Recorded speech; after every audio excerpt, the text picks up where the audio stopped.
Yeah, let's do that again. Wait, are you subscribed?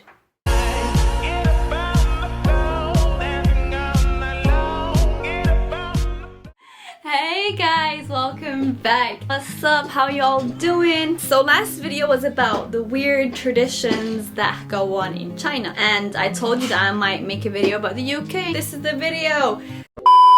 So today's video is about British, UK, world cultural traditions. So I'm gonna talk about some things that British people do that may seem weird to you, or like you just don't know about. Are you ready? I think you should be.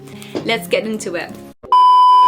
So I got like a little book of like things I wrote down for you guys. First thing is tating, which means, so if a British person is like upset with you or mad at you, they tend to tut at you like.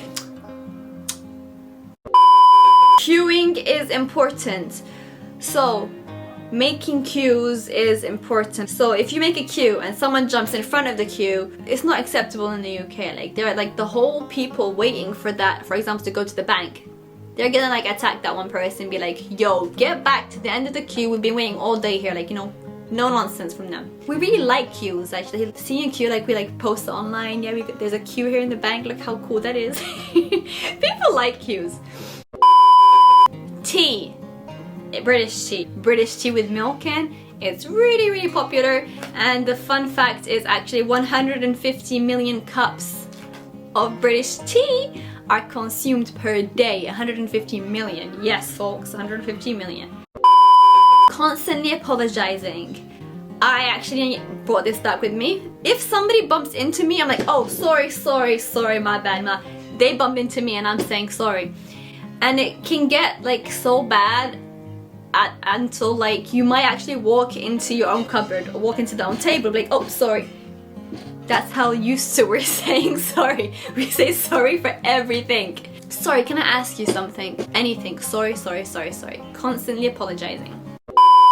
Being slightly cold around people. I think you'll feel this from like going from Morocco going to the UK, because in Morocco here like people are very friendly, very like, you know, close, kiss this. In the UK like it tends to be like you tend to feel like people are a bit cold around you. Like they only open up once you know you become their friend, you get to know them more, and then like you can feel that friendly feeling from both the parties. This could be like from friends or from family, you know, it's just like that cold feeling. But that's totally like, you know, okay, because like they're very like shy, polite people. This is really interesting. So different accents. The UK is well known for diversity. Around the London area, last time I checked, there's 49% of British people, which means like the other half are from mixed ethnicities. I like that, and like actually everyone likes that. Like it's so you see a bit of everything wherever you go. When you go up to the north, you're like, I think it's like 93 white British people that are there. So like you hardly ever see like other races. So when it comes down to accents, you can know a person just by the accent. So just by the accent, you know where that person's from. You know, are they a high class person? Are they like you know, people from like the gangster or the hood area? You can like, you know, figure out a lot of things just by people's accent. Yes, this is a funny one. Creative swearing. Instead of like swearing like straight up like cursing, they tend to be creative while swearing. For example, instead of saying this, they would say frog, shoot. What else?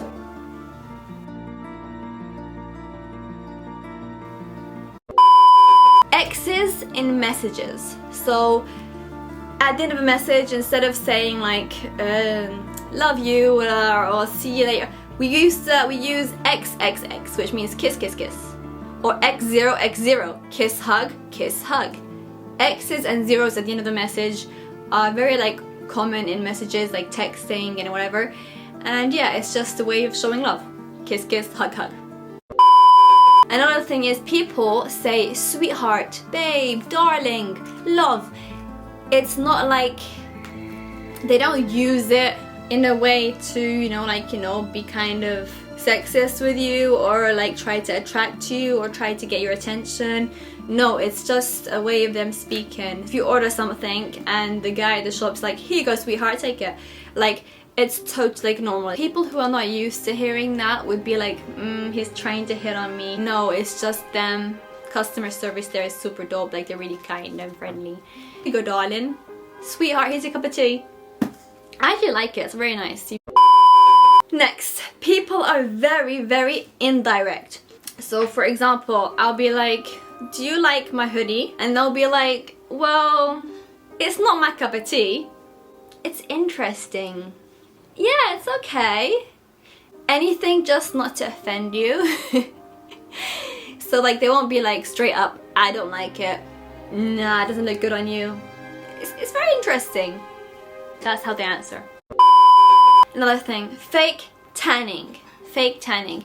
So as you know, we hardly ever see the sun in the UK, which means a lot of our people are very, very white, very pale. And pale people don't like that paleness they have. They like to have some color, some tan. So especially women, like I know like so many of my friends that actually go out there and buy tan creams to like tan their body, their arms, just to look tan. People go out their way to get like, you know, a whole body tan because they feel like they look kind of ill, like that pale, so they have to go and tan, which is like, I'm not against it. Like everyone like wants what they don't have. Like people who are darker skin prefer to be like whiter on the paler side and like vice versa. So yeah, I personally like, you know, I like the pale skin. I'm not against it, but it's just preference, you know what I mean? Which brings me to the next fact. So like I told you, like, you know, the UK is mainly cloudy, rainy, cold. So when it gets sunny, I'm saying like the first day of sun, like, the next thing you know, you go outside, people are topless, people are wearing mini skirts, people are wearing bikinis out there. They're insane. It's actually really funny, like saying that now because I'm living in Morocco and the sun's out pretty much all the time. Even if it's raining, it's still sunny. It's pretty funny, I should like saying that right now. And yeah, obviously the next day people are all red, burnt, because like they're not used to the sun. Once the sun pops up and says hi, they get burnt. I'm watching you. I know you haven't subscribed yet. Why are my glasses tinted like that?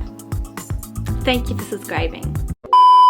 While you're on the bus or while you're on the metro or the train, you are expected to give your seat up for the elder. So for example, if I'm sitting in a seat and like all the seats are full, an old man or woman comes in, I have to give up my seat for them, respectfully.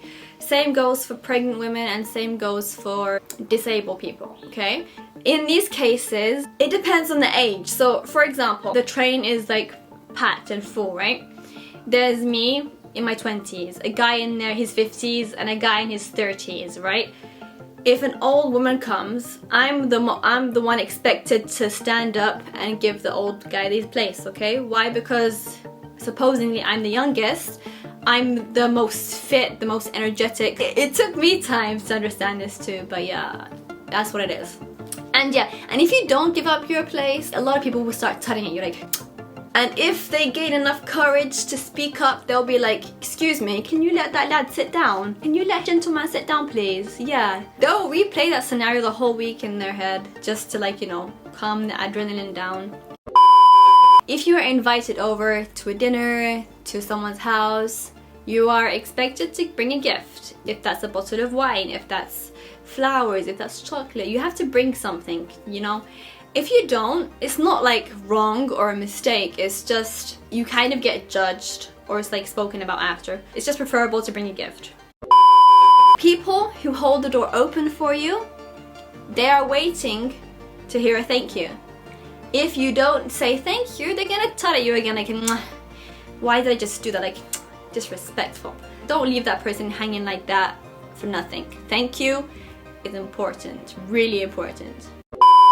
Speaking about thank you, the same goes for bus drivers. So like before jumping off the bus, you turn around, look at the bus driver, thank you lad, thank you mate, just thank him and leave. Like wish him a good day, have a great day, thank you. Thank the bus drivers.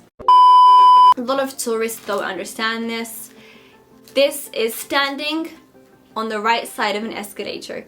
So escalators are the stairs that go up, of course. In a busy tube station, you are expected to stand on the right side. So left side is empty. Why? So people who are rushing to school, rushing to work, they can run up, pew, just like a rocket, okay? They can just sky up there. Same goes for stairs going up, escalators going down.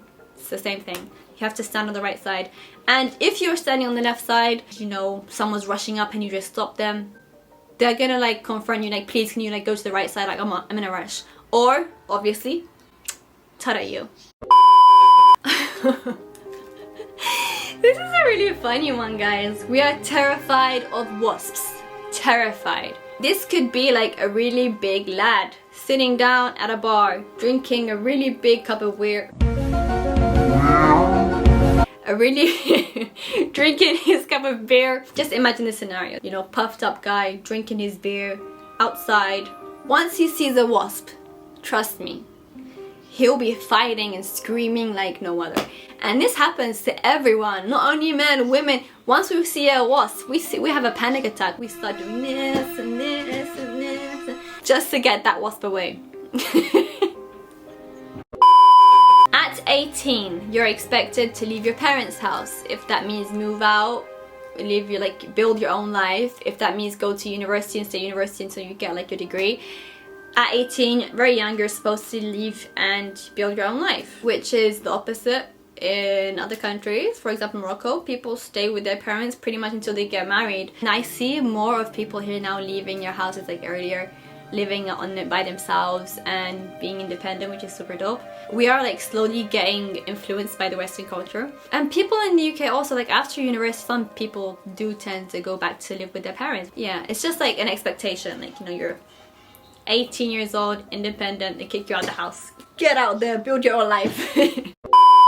Oh yeah, so when it comes down to dining, fork and a knife, of course. Burping. Burping is so rude. Don't burp if you're like sitting having dinner with somebody. Don't burp in a restaurant. Don't burp, you know, with family. Just don't burp. Burp is like a really big no-no in England. It's really hard to like say, like, now coming from like living in Morocco, because like burping is something people do all the time after a good dish, like.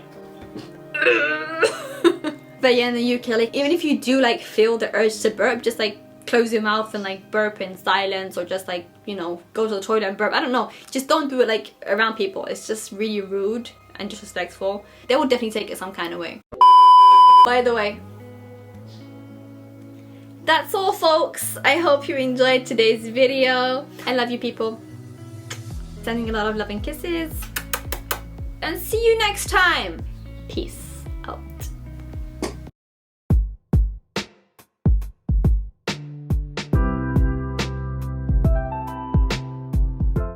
Another one. Don't forget to subscribe.